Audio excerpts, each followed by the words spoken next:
హైదరాబాద్ నగర పరిధిలోని అక్రమ నిర్మాణాలపై హైడ్రా మరోసారి పంజా విసిరింది.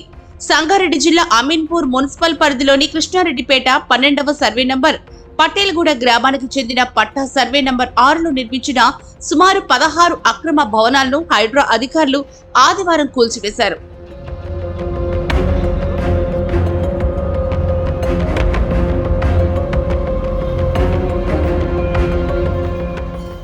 ఈ కూల్చివేతల సందర్భంగా ఎలాంటి అవాంఛనీయ సంఘటనలు జరగకుండా పటాన్చెరు డీఎస్పీ రవీందర్ రెడ్డి ఆధ్వర్యంలో పోలీసులు భారీ బందోబస్తు ఏర్పాటు చేశారు.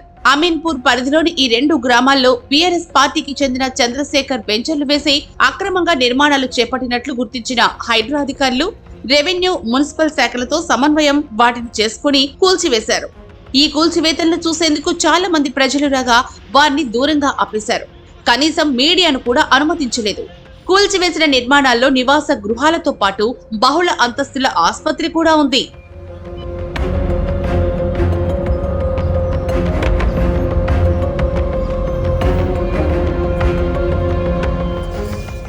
కొద్ది రోజుల క్రితం మాదాపూర్లోని సున్నం చెరువు పరిధిలో చేపట్టిన అక్రమ కట్టడాల కూల్చివేతల తర్వాత హైడ్రా చేపట్టిన ఆపరేషన్ ఇదే కావడం గమనార్హం.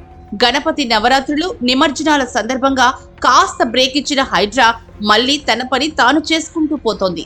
దేశవ్యాప్తంగా బుల్డోజర్ల ఆపరేషన్ పై సుప్రీంకోర్టు స్టే విధించినప్పటికీ ఆ ఆదేశాలు తమకు వర్తించవని హైడ్రా కమిషనర్ రంగనాథ్ ఇప్పటికే స్పష్టం చేశారు. రానున్న రోజుల్లో మరిన్ని అక్రమ నిర్మాణాల కూల్చివేతలకు హైడ్రా సన్నాహాలు చేసుకుంటోంది.